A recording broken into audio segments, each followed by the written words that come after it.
여러분 안녕하십니까? 원창국 목사, 이충원 목사, 이태원 목사입니다. 네, 오늘은 새로운 패널로 우리 이태원 목사님 모셨는데요.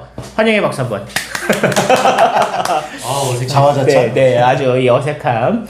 네, 오늘 토론할 것이 조금 난해한 토론이라서 이 전문 패널로 한번 모셨습니다.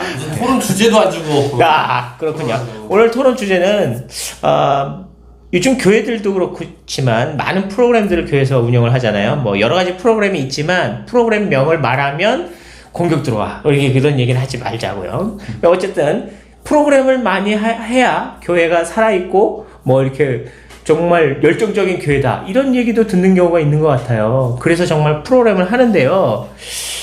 프로그램이 교회에서 꼭 필요할까요? 자, 일단은 비전문가 입장에서 우리 목사님 전문가 네, 그럼요. 프로그램 어떠세요? 프로그램의 장점은 분명히 있을 것 같아요. 예를 들어서 짧은 기간 집중적인 어떤 교육을 통해서 집중적인 활동을 통해서 확 어떤 것을 느끼게 해주거나 어떤 경험을 하거나 그 전에는 이해되지 않았는데 집중적인 교육을 통해서 뭐 갑자기 이해가 되거나 뭐 이런 순간적인 어떤 그 효과는 분명히 있을 것 같아요. 그런데 제 경험상 그 이후에 프로그램 이후의 효과가 3개월 이상 가는 경우를 거의 보질 못했어요. 그러니까 저는 무슨 프로그램을 하건 신앙생활을 하건 간에 뭐든지 지속적으로 영향을 미쳐야 되는 거고 지속적인 어떤 효과가 있어야 되는 거지 단기적인 효과를 바라고서 한다는 건 굉장히 그 무리한 행위라고 봐져요. 예를 들어서 그 단기적인 효과들이 쌓이고 모이면 지속적인 효과가 되지 않겠느냐. 만약 이런 생각을 하게 된다면 프로그램을 계속 돌려야 돼요. 1년 내내 계속 돌려야 돼요.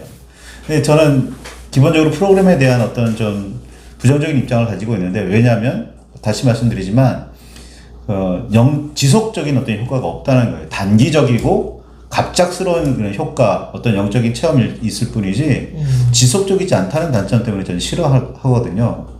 저는 개인적으로 지속적이려면 성경을 매우 열심히 꾸준히 읽어야 하고 기도도 굉장히 신경 써서 해야 된다고 그렇게 이야기를 합니다.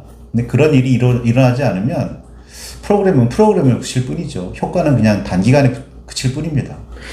그렇다면 결국엔 뭐 저는 좀 긍정적인 얘기를 좀 해야 되는데 아니 이제 프로그램이 있으면 교인들을 좀 이렇게 좀 이벤트적인 거니까 좀 이렇게 사람들을 으쌰으쌰 할 수 있는 어떤 집중력을 끌어내는 데는 효과적이지 않을까? 그런 의미에서 볼 때는 단기적이긴 하지만 단기적으로 연속적으로 또 해야 하지 않을까 하는 생각도 해볼 수는 있네요. 자, 여기까지는 뭐 비전문가 입장에서 들었다면 그렇다면 목사님은 어떠신가요? 이 프로그램이 필요성이 있나요? 반말하면 안 되는 거지. 괜찮아요. 아니 나는 프로그램 하면은 할 얘기가 많은데 난 한국 교회가 프로그램 중독에 빠졌다고 생각을 하는데 네. 조금 전문가적인 입장에서 그럼 왜 프로그램을 할까 생각해보면 첫 번째 이유는 의외의 곳에서 나오는 거지.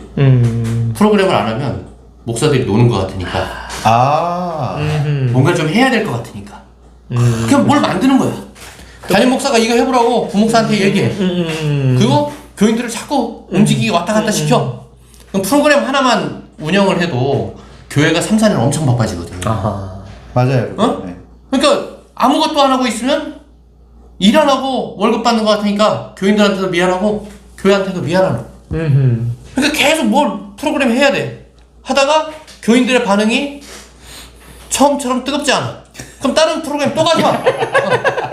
계속 돌리는 거야. 언제까지? 은퇴할 때까지. 중독. 그냥 프로그램 중독인 거야. 일 중독, 프로그램 중독. 내가 옛날에 어떤 교회에 부교역자로 있을 때 사무실에서 성경을 읽고 있는데 담임 목사님이 들어오더니 뭐 하냐고. 그래서 성경 읽는다고. 성경을 왜 읽냐고. 설교 준비하는데. 그랬더니 설교 준비를 왜 교회에서 하냐고. 집에서 해야지. 여기서 일을 하라 이거야. 아니 목사의 일이 뭐야? 목사의 일이 성경 읽고 설교 준비하는 게 일 아니야? 그게 이상한 거야? 맞죠. 네. 그러면 그걸 똑같이 일반 교회로 가지고 가서 생각을 하면 목사가 기도하고 성경 읽고 그리고 설교 준비해. 그거 이외에 다른 무엇인가를 자꾸 해야 된다라고 생각을 하니까 프로그램을 만드는 거야 자꾸. 그리고 그 프로그램 빠져드는 거지. 그러니까 만약에 평신도들이 이 프로그램을 이 영상을 보는지 모르겠지만 뭔가 목사님한테 자꾸 일을 해야 되는 것처럼 심리적인 압박을 주지도 말고 그리고 목사들도 제발 좀 사무실에서 가만히 있어도 우린 영성을 수련하는 것이고 기도하는 것이고 그러니까 가만히 있는 것에 대한 죄책감을 좀 떨쳐버리고 프로그램도 좀 놔주고 좀 그렇게 해야 목사들도 교인들도 영성이 올라가지 말이야. 일을 자꾸 일해서 무슨 영성이 올라가겠어. 기도하고 가만히 있고 묵상하고 맨날 그렇게 하라면서 목사 자체는 일 중독에 빠져 있는데 그게 무슨 교회가 무슨 영성이 생기겠어 그렇게 해서. 뭐 신앙이나 교회의 어떤 기본이라고 한다면 그건 성경이고 기도예요. 뭐 프로그램은 절대로 기본이 될 수가 없거든요. 예전에 어떤 청년이 자기 신앙 상담이라고 하면서 와서 제가 뭐 성경 공부 책도 여러 번 봤고 큐틱 책도 여러 번 봤습니다. 이제 제가 뭘 해야 더 신앙이 깊어지겠습니까? 라고 저한테 물은 적이 있는데 제가 대답하기 뭐라고 대답했냐면 성경을 읽으세요 그랬어요. 맞아. 성경을 읽으세요. 성경에 관한 책, 성경을 해석해 놓은 책, 성경을 풀어 놓은 책이 아니라 성경을 읽으세요 라고 말씀드린 적이 있어요. 그게 성경이 중요한 거거든요.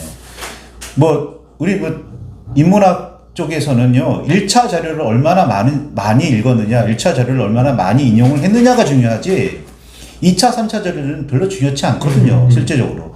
논문의 가치는 1차 자료에 있는 거예요. 공부 좀 하셨네. 그러니까, 신앙인에게 있어서도 중요한 건 1차 자료의 성경입니다. 다른 게 아니에요.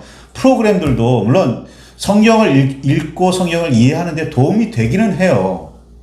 도움이 되기는 하는데, 깊이 들어가진 못한단 말이에요. 그러니까 만약에 프로그램을 통해서 뭔가를 경험했다면, 뭔가를 깨달았다면 정말 깊이 들어가기 위해서는 성경을 들고 파야 돼요. 그리고 성경에 대해서 잘 모르시겠다 그러면 목사님들한테 물어보세요. 목사님들이 괴로워하신다고요? 더 열심히 물어보세요. 목사님들이 공부할 때까지. 프로그램 얘기해서 프로그램이 그렇게 너무 간단하게 예수님 너무 쉽게 설명을 하시잖아. 그런데 문제는 성경을 쉽게 풀라고 하는 프로그램이 또 다른 룰을 만들고 또 다른 율법을 만들어. 예를 들어서 이런 거. 맞아요. 내가 얘기하는 이 프로그램 해야 돼. 이 프로그램 아니면 안 돼. 율법이 돼. 프로그램이. 네. 너무 많아. 그런 게 너무 많고 그러면 프로그램을 하되 거기에 장사가 없느냐? 그럼 나 인정. 장사가 없으면 난 인정. 근데 장사가 없는 프로그램이 없잖아. 근데 그 사회에서 일각의 비판은 어차피 설교하고 예배하는 건 헌금 받으러 가는 것 아니냐. 그러니 나는 큰 교회가 주도적으로 프로그램을 없애는 운동을 해야 된다. 그러면 그 큰 교회가 유지가 안 될 텐데. 아니야. 그거는 딱 하나만 참으면 돼. 내가 아무 일도 안 하는 것 같은데 하는 이 조바심. 부목사를 데려왔는데 부목사가 아무 일도 안 하는 것 같아. 막 담임 목사가 위에서 감시해가면서 제가 저렇게 일 안 하면 안 되는 것 같은데 이 생각만 없애면 일단 좋은 시작이 될 것 같아. 근데 그게 되냐고. 일단 부목사 데려다가 최대한 굴리려고 하는 게 담임 목사인데. 경제적인 이득이 없으면 자르고. 그렇지. 경제적 효율, 투자 가치를 뽑기 위한 거잖아요. 근데 사실상 경제적 논리로 생각하면 부격자도 필요 없는 거예요. 이게 지금 말씀하신 것처럼 그렇지. 기본으로 돌아가자라는 그런 의미에서 볼 때는 담임 목사 이외에는 다 필요 없기도 하죠. 나는 솔직히 이건 정말 죄송한 얘기인데 내가 그렇게까지 안 해봤어. 1000명 정도면은 담임 목사 하나 가지고도 목회를 할 수 있을 것 같은데 내가 1000명을 해본 적이 없었어. 네, 잘 모르겠네요. 해보지 않았기 때문에 단정할 수는 없어요. 저는 일단 그 많은 사람들의 이름을 기억할 수가 없습니다. 왜냐면 나 500명 있는 교회에 부교역자가 3명이 있는데 3명 있는데 만약에 그 교회가 프로그램을 안 했어. 예를 들어서 그러면 셋 다 필요가 없어. 그럴 수 있어요. 그러니까 저 예전에 어떤 성기도 목사님께서 전도사 시절이죠. 신학생을 더 불러야겠다, 전도사를 더 불러야겠다라고 말씀하셨을 때 그 이유가 뭐였냐면, 제가 찬성했던 이유가 뭐였냐면, 평소에는 할 일이 그렇게 많지 않지만 몇몇 기간에는 일꾼이 필요합니다라는 거예요.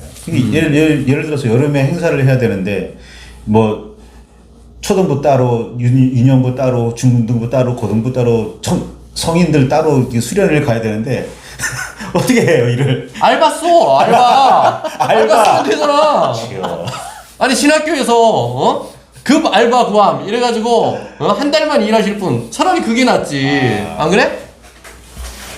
그럴 수 있겠네요. 근데 그때는 그랬어요. 그 찬성했던 이유가 몇몇 기간에는 필요합니다.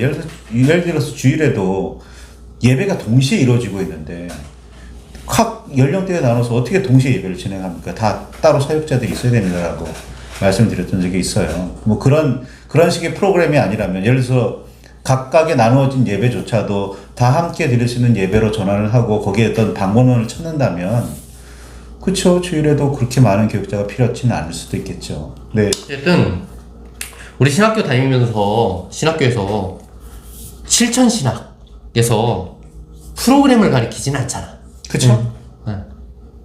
만약에 그게 목회의 핵심적인 요소였으면 프로그램을 가르치는 게 맞지.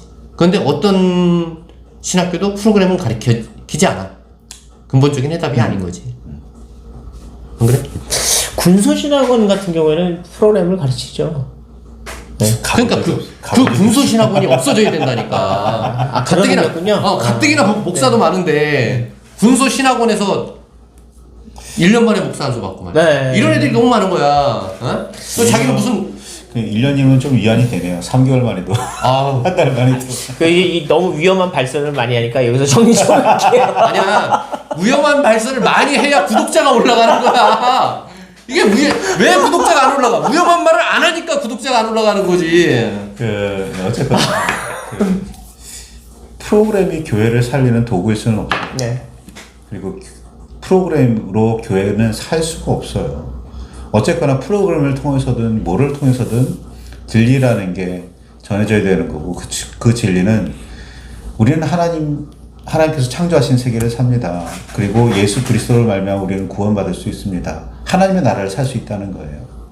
성령의 인도하심에 따라 오늘을 살아야 합니다. 라는 이 진리가 있어야 된다는 건데, 프로그램이 그런 걸 가르치지 못한다면, 그리고 유지시키지 못한다면 존재 가치가 없는 거죠. 그 디아스포라 시대 이후에 이제 성전이 파괴되고, 그 다음에 포로 시대 때 이후에 유대인 교육의 대안으로 프로그램으로 나온 게 시나고그 회당이잖아. 이게 엄청나게 획기적이고, 그리고 유대교 시스템을 완전히 통째로 지지하는, 그렇죠. 진짜 프로그램 중에 프로그램 위에 프로그램, 조직 위에 조직. 이게 유대인 회당 시스템인데, 그 시스템이 옳았다면 예수의 시대가 없었겠지. 필요가 없었겠지. 그렇지? 이야, 상당히 심오해지는데요. 네, 맞잖아. 어렵지만 정확한 비유입니다. 그러니까 프로그램의 중독에서 교회가 깨어나야 돼.